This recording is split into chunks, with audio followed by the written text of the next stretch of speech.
ஞானானந்தமயம் தேவம் நிர்மலஸ்படிகாகிருதியும் ஆதாரம் சர்வவித்யானாம் ஹயக்ரீவம் பாஸ்வகே. நமஸ்காரம். நேயர்கள் அனைவருக்கும் அஸ்ட்ரோகேஎஸ்ஐயங்காரின் பணிவான நமஸ்காரங்கள். மாத பலன் சோபகிருது வருஷம் பங்குனி மாதத்தினுடைய பலனை பார்க்கலாம். 14/3/2024 13/4/2023 வரை உண்டான நாட்களுக்கு என்னென்ன பலன்கள் அப்படின்றத பார்ப்போம். பொதுவாகவே இந்த மாதத்தினுடைய கோல்சாரம் என்ன, இதற்கு பிறகு இந்த மாதத்தில் வரக்கூடிய விசேஷ நாட்கள் என்ன அப்படின்றத பார்த்துட்டு அதுக்கப்புறம் ஒரு ராசியாக மேஷம் முதல் மீனம் வரை உண்டான ராசிகளுக்கு என்னென்ன பலன்கள் அப்படின்றத பார்ப்போம். முதல்ல இந்த மாதத்தினுடைய அதாவது பங்குனி மாதத்தினுடைய கோல்சாரம் என்ன அப்படின்றத பார்ப்போம். நம்ம சௌரமானமான மாதங்கள் அப்படின்றத குறிக்கிற வகையில் நம்ம சூரியன் ஒரு ராசியிலிருந்து அடுத்த ராசிக்கு செல்றதை சௌரமானம் அப்படின்னு சொல்லக்கூடியது. சூரியன் கும்பத்திலிருந்து மீனத்திற்கு செல்லக்கூடிய நாளை மாதத்தை நம்ம மீன மாதம் அதாவது பங்குனி மாதம் அப்படின்னு குறிக்கப்படுறது தமிழில். இது சோபகிருத்து வருஷத்தினுடைய கடைசி மாதம், அதாவது தமிழ் மாதத்தினுடைய கடைசி மாதம். காலபுருஷ தத்துவத்தின் முதல் ராசியான மேஷ ராசியில் குரு பகவானும் 6ஆம் இடம்னு சொல்லக்கூடிய கன்னியில் கேது பகவானும் 11ஆம் இடம் அப்படின்னு சொல்லக்கூடிய கும்பத்தில் சனி, சுக்கிரன் மற்றும் செவ்வாய் 3 கிரகங்கள். சூரிய பகவான் 12ஆம் இடம்னு சொல்லக்கூடிய மீனத்திலும், புத பகவான் நீச்சம் பெற்றும், அது தவிர ராகு பகவான் 12ஆம் இடத்திலும் இருக்கிறது. இந்த மாதத்தினுடைய சிறப்பு, இந்த மாதத்தில் பார்த்தோம்னா 1/4/2024 சுக்கிர பகவான் கும்பத்திலிருந்து மீனத்துக்கு போகிறார்.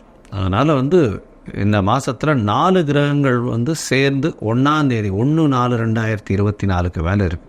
அதுவும் ஒரு விசேஷம். இந்த மாதத்தில் பார்த்தேனால் வரக்கூடிய விசேஷ நாட்கள் அப்படின்னு சொல்லக்கூடியது 14/3/2024 அன்னைக்கு காரடையான் நோன்பு அப்படின்வா மாசியும் பங்குனியும் சேரக்கூடிய நாள். இது எதனால் பிரசித்தி அப்படின்னா, சாவித்ரி தன்னுடைய கணவன் சத்தியவானை அதாவது யமதர்மன் பிரிந்து எடுத்து சென்ற போதிலும் அவரை போய் பிடித்து அவருடைய உயிரை மீட்ட நாளாக கருதப்படுகிறது. அதனால் என்ன அப்படின்னா, இந்த பங்குனியும் மாசியும் பங்குனியும் கூட நாளான இன்னைக்கு திருமணமான பெண்கள் எல்லாம் தன்னுடைய கணவன் நல்லபடியாக இருக்கணும், அவருடைய ஆயுஸ் நல்லபடியாக கெட்டியாக இருக்கணும் அப்படின்றதுக்காக பூஜை பண்ணுறதும், விரதம் இருந்து பூஜை பண்ணுறதும், அதை தவிர திருமணம் ஆகாத பெண்கள் நல்ல கணவன் அமையணும் அப்படின்னு பூஜை பண்ணுறதும் இந்த காலகட்டத்தில் நடக்கும். இதை தவிர இந்த மாதம் பார்த்தாலேனால் பங்குனி உத்திரம் அது ஒரு பெரிய விசேஷம். அதாவது பௌர்ணமி நாள். பங்குனி உத்திரம்ன்றது ஒரு விசேஷ பௌர்ணமி நாள். இந்த பௌர்ணமி நாள் எதனால் ரொம்ப முக்கியம் அப்படின்னா, சிவபெருமான் திருமணத்தை சொல்லக்கூடியது. அதாவது மதுரையில் மீனாட்சி சுந்தரேஸ்வரர் திருக்கல்யாணம், அதை தவிர முருகன் தேவயானி கல்யாணம், அதை தவிர இந்திராணி அவர்களுடைய திருமணம், சந்திரன் தன்னுடைய 27 மனைவிகளை 27 நட்சத்திரங்களாக மனைவிகளை திருமணம் செய்து கொண்ட நாள். இதை தவிர இன்னைக்கு திருமணம் அப்படின்றது ரொம்பவும் விசேஷத்தை கொடுக்கக்கூடியது. அது 25/3/2024 வருது பங்குனி உத்திரம். பொதுவாகவே ஜோதிடத்தில் பார்த்தீங்களேன்னா பங்குனி உத்திரம் ஒரு பௌர்ணமி அப்படின்றதுனால மிகவும் ஏற்றம் கொடுக்கக்கூடியது. ஏன்னா சூரியன் தன்னுடைய நட்பு வீடான குருவினுடைய வீட்டில் இருக்கார். அது ரொம்பவும் விசேஷமான விஷயம். அது தவிர சந்திர பகவான் சமசப்தமத்தில் போய் உத்திர நட்சத்திரத்தில் இருக்கக்கூடியதும் நல்ல ஒரு ஏற்றம். இதன் மூலியமாக பௌர்ணமி யோகம் அமையும். இந்த காலகட்டத்தில் பிறக்கக்கூடிய குழந்தைகள் எதுவாக இருந்தாலும் ஒரு பெரிய வெற்றியை நோக்கி பயணிக்கும் அப்படின்றது உண்மை. இந்த பங்குனி உத்திர திருவிழாவின் போது பார்த்தாலேயானால் ஸ்ரீரங்கம் ரங்கநாதர், கமலவள்ளி தாயார், நாச்சியார் சேர்த்தி சொல்லுவாள். அது ரொம்ப விசேஷம். அதாவது ரங்கநாதர் சேர்த்தி கொண்டாடுவாள் ஸ்ரீரங்கத்தில். அதனால் ஸ்ரீரங்கம் ரொம்பவுமே ரொம்ப பிரசித்தி பெற்றிருக்கும் இந்த பங்குனி உத்திர திருவிழாவில். இதை தவிர பார்த்தாலேயானால் 8/4/2023 அன்னைக்கு அமாவாசை. அமாவாசைக்கு அடுத்த நாள் சந்திரமானம்னு சொல்லக்கூடிய சந்திரனை பேஸ் பண்ணி மாத பிறப்புகளை கொண்டாடக்கூடிய, அதாவது தெலுங்கு, அது தவிர கன்னடா இவாளெலாம் கொண்டாடக்கூடியவர்கள். இவர்கள் அந்த தெலுங்கு வருடப்பிறப்பை கொண்டாடுறாங்க. அதாவது 9/4/2023 அன்றைக்கி பார்த்தாலேனா தெலுங்கு வருடம் அவளுக்கு யுகாதி பறக்கிறது. இது ஒரு பெரிய விசேஷம். இந்த மாதத்தில் பார்த்தாலேனால் எந்தெந்த ராசிக்காரர்களுக்கு நல்ல ஏற்றம் இருக்குது, என்னென்ன பிரச்சனைகள் இருக்குது அப்படின்றத பார்ப்போம். அது தவிர இந்த மாதத்தில் மேஷம் முதல் மீனம் வரை 14/3/2024 முதல் 13/4/2024 வரை என்னென்ன பலன்கள் அப்படின்றதையும் பார்ப்போம். என்னுடைய மொபைல் நம்பர் கீழே ஸ்டாலிங்கில் போயிட்டு இருக்கோம். உங்களுக்கு அஸ்ட்ராலஜிக்கல் கன்சல்ட் தேவைப்பட்டதுன்னா எனக்கு ஃபோன் பண்ணுங்க.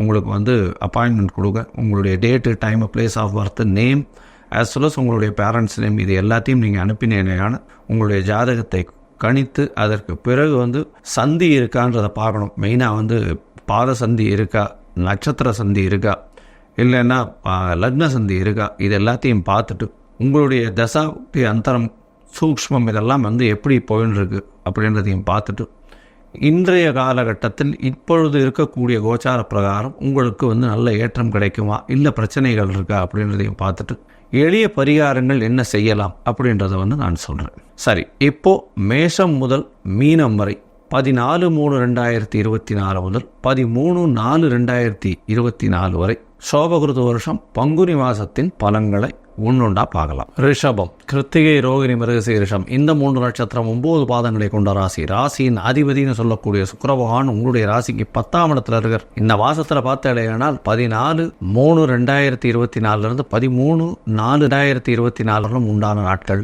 அதாவது பங்குனி மாசத்துல உங்களுடைய ராசிநாதன் 10ஆம் இடத்துல இருக்கார். 1/4/2024 அன்னைக்கு வந்து உங்களுடைய ராசிக்கு 11ஆம் இடத்துக்கும் போகிறார். அதனால் வந்து 10ஆம் இடமும் சரி 11ஆம் இடமும் இந்த மாதம் வந்து ரொம்பவும் சுபத்துவமாகுது. இதன் மூலியமாக என்ன வரும் அப்படின்னா, புதிய வேலை கிடைக்கும், தொழிலில் பெரிய ஏற்றம் கிடைக்கும். 10ஆம் இடம் வந்து செவ்வாய் பகவான் 12ஆம் அதிபதி, 12க்கு 11ஆம் இடத்துல இருக்கிறது பெரிய விசேஷம். இதன் மூலியமாக வேலையின் நிமித்தமாக வெளிநாடு, வெளியூர், வெளிமாநிலம் செல்லக்கூடிய வாய்ப்புகள் நிச்சயமாக உண்டு. அதுவும் கலைத்துறையில் இருக்கிறவாளுக்கு நல்ல ஒரு ஏற்றம் கிடைக்கும். 11ஆம் இடத்தில் இருக்கக்கூடிய சூரிய பகவானால் எல்லா விதமான அதிர்ஷ்டங்களும் வரும். பிரச்சனைகள், அதாவது உங்களுக்கு உண்டான பிரச்சனைகள் எல்லாமே தீர்வாகக்கூடிய வாய்ப்புகள் உண்டு. 11ஆம் இடம் அதிகமாக வலுப்பெற்று போயிருக்கு. சூரியன், புதன் மற்றும் ராகு பகவானோடு சேர்ந்து இருக்கக்கூடிய காலகட்டமாக இருக்குது. இதை தவிர பார்த்தாலேனால் உங்களுடைய ராசிக்கு 11ஆம் இடத்துல 2/5 அதிபதி நீச்சபங்க ராஜபோகம் அடைகிறார். ஏன்னா சுக்கிர பகவான் 1ஆம் தேதிக்கு மேலே உச்சம் பெற்று போயிருக்கார் 11ஆம் இடத்துல. இதன் மூலியமாக புத பகவான் நீச்சம் பெற்று போயிருக்கிறதுனால நீச்ச பங்கம் அடையக்கூடிய காலகட்டமாக இருக்குது. இதன் மூலியமாக உங்களுடைய பேச்சில் நல்ல ஒரு நளினம் இருக்கும். குழந்தை பிராப்தி ஏற்படக்கூடிய பாக்கியம் உண்டு. அதாவது ரொம்ப நாளாக வந்து குழந்தை இல்லாதவர்களுக்கு குழந்தை பிராப்தி நிச்சயமாக உண்டு. உங்களுக்கு பதவி, புகழ், அந்தஸ்து, கௌரவம் வரக்கூடிய வாய்ப்பு உண்டு. வேலையில் பெரிய ஏற்றம் கிடைக்கும். ஏன்னா 6ஆம் அதிபதியும் 11ஆம் இடத்துல உச்சம் பெற்று இருக்கிறதுனால வேலையில் ப்ரமோஷன் கிடைக்கக்கூடிய வாய்ப்புகள் உண்டு. இதன் மூலியமாக வேலையில் வந்து உங்களுக்கு ஒரு பெரிய ஏற்றம் கிடைக்கும். புதிய கம்பெனி கிடைக்கக்கூடிய, மாற்றங்கள் கிடைக்கக்கூடிய வாய்ப்புகள் உண்டு. உங்களுக்கு கீழ்ப்படிந்து இருக்கக்கூடியவர்கள் மூலியமாக சிறு சிறு தொல்லைகள் இருந்தாலும் நல்ல ஒரு ஏற்றம் கிடைக்கும். ரிஷபராசிக்காரர்களை பொறுத்தவரையும் சுக்கிர பகவானுடைய ஆதிக்கத்தில் பிறந்ததுனால எப்பொழுதுமே படாடோபத்தில் இருக்கக்கூடிய காலகட்டமாக இருக்கும். இருந்தால் ரங்கநாதரை போய் சேவிச்சுட்டு வர்றதன் மூலியமாக நல்ல ஒரு ஏற்றம் கிடைக்கக்கூடிய காலகட்டமாக இருக்குது. இந்த ரிஷபராசிக்காரர்கள் கலைத்துறையில் இருக்கிறவர்கள், வெள்ளித்திரை, சின்னத்திரையில் இருக்கிறவர்களுக்கெல்லாம் பெரிய ஏற்றம் கிடைக்கும். இதை தவிர வந்து ஆடைகள், வெள்ளை நிற ஆடைகள் பின்னுறவங்க, அதை தவிர கார்மெண்ட் இண்டஸ்ட்ரி வச்சுருக்கிறவங்க, அதை தவிர வந்து இந்த பெயிண்ட்டு அதெல்லாம் வந்து பண்ணுறவங்க, இவங்களுக்கெல்லாம் பெரிய ஏற்றம் கிடைக்கக்கூடிய காலகட்டம். 1ஆம் தேதிக்கு மேலே பார்த்தோம்னா 1/4/2024 மேலே பார்த்தோம்னா 4 கிரகங்கள் இருக்கக்கூடிய காலகட்டம். 11ஆம் இடம் அதிகமாக வலுத்து போயிருக்கு. இதன் மூலியமாக செய்யும் தொழிலில் அபரிமிதமான நல்ல ஏற்றம் இருக்கும். எந்த இடத்தை தொட்டாலும் பணம் வரக்கூடிய வாய்ப்புகள் நிச்சயமாக உண்டு. உங்களுடைய ராசிக்கு 8ஆம் அதிபதினு சொல்லக்கூடிய 12ஆம் இடத்துல அதீத சுபத்துவம் அடைகிறது பெரிய விசேஷம். புதிய வீடு, மனை, வாகனம் வாங்கக்கூடிய பாக்கியம் உண்டு. வெளிநாடு போகிறதுக்கு பார்த்து கொண்டிருக்கிற மாணவ மாணவியர்கள் மேல் படிப்புக்குன்னு வெளிநாடு போகக்கூடிய பாக்கியம் நிச்சயமாக உண்டு. அதை தவிர வந்து அறுவை சிகிச்சை நிபுணர்கள், நரம்பு இயல் அறுவை சிகிச்சை நிபுணர்கள், அதை தவிர அந்த பிளாஸ்டிக் சர்ஜன்ஸ் அவெல்லாம் சொல்கிறாங்க இல்லையா, அதிதுல்லியமாக பண்ணக்கூடிய சர்ஜரிஸ் எல்லாம் பண்ணுறாங்க இல்லையா, அவங்களுக்கெல்லாம் பெரிய ஏற்றம் கிடைக்கக்கூடிய காலகட்டமாக இருக்குது. படிக்கக்கூடிய மாணவர்களுக்கு எல்லா விதத்திலும் வெற்றி பெறக்கூடிய பாக்கியம் நிச்சயமாக உண்டு. தாயின் உடல்நிலையில் நல்ல ஒரு ஏற்றம் இருக்கும். உங்களுடைய உடல்நிலையும் நல்ல ஒரு ஏற்றம் இருக்கக்கூடிய காலகட்டம். தந்தையின் உடல்நிலையில் நல்ல ஒரு ஏற்றம் இருக்கக்கூடிய காலகட்டம். ஏன்னா 9ஆம் அதிபதியும் 10ஆம் இடத்துல இருக்கிறதும், 9ஆம் அதிபதி 10ஆம் இடத்துல இருக்கிறதும், அதை தவிர சூரியன் காரகனான தந்தை காரகன் வந்து 11ஆம் இடத்துல நல்ல ஒரு ஏற்றத்தில் இருப்பதும் உங்களுக்கு வந்து நல்ல ஏற்றத்தை கொடுக்கக்கூடிய காலகட்டம். தந்தையின் மூலியமாக நல்ல ஒரு பணவரவு வரக்கூடிய பாக்கியம் உண்டு. இந்த மாதமான பங்குனி மாதத்தில் உங்களுக்கு இருந்து எல்லா விதமான ஏற்றங்களும் கிடைக்கக்கூடிய காலகட்டமாக இருக்குது. இருந்தாலும் சில நாட்கள் நீங்கள் தள்ளி போடுறது நல்லது. அது சந்திராஷ்டம நாட்கள்னு சொல்கிறோம். இந்த சந்திராஷ்டம நாட்கள் பார்த்தாலேயானால் 31ஆம் தேதியிலிருந்து, அதாவது 31/3/2024 2ஆம் தேதி 2/4/2024 வரலும் உண்டான நாட்களை தவிர்ப்பது நல்லது. ஏன்னா சந்திராஷ்டம காலம்னு சொல்கிறோம். புதிய முயற்சி வேண்டாம், வெளியூர் வழிபாடில் பிரயாணங்கள் வேண்டாம்னு சொல்கிறோம். ஒருவேளை பண்ண வேண்டி இருந்ததே ஆனால் சந்திர பகவானுக்கு எளிய பரிகாரமான அருகில் இருக்கக்கூடிய கோவிலில் பானகம் பிரசாதம் பண்ணி கொடுத்துட்டு போங்க. அதன் மூலியமாக சந்திராஷ்டமத்தின் தாக்கம் குறையும். இந்த மாதத்தில் அருகில் இருக்கக்கூடிய ரங்கநாத பெருமாளை போய் சேவிச்சுட்டு வாங்க, பெரிய ஏற்றம் கிடைக்கும். ரங்கநாத பெருமாளை சேவிக்கிறது மூலியமாக சுக்கிரனுக்கு உண்டான பிரீத்தியை செய்கிறதாக இருக்கும். உங்களுடைய ராசியின் அதிபதி அப்படின்றதுனாலேயும் நீங்கள் சுக்கிரனுக்கு பிரீத்தி பண்ணிட்டே வந்தேடையானால் நல்ல ஒரு ஏற்றமும் மாற்றமும் உங்களுடைய வாழ்க்கையில் பெரிய விசேஷமாக இருக்கும்.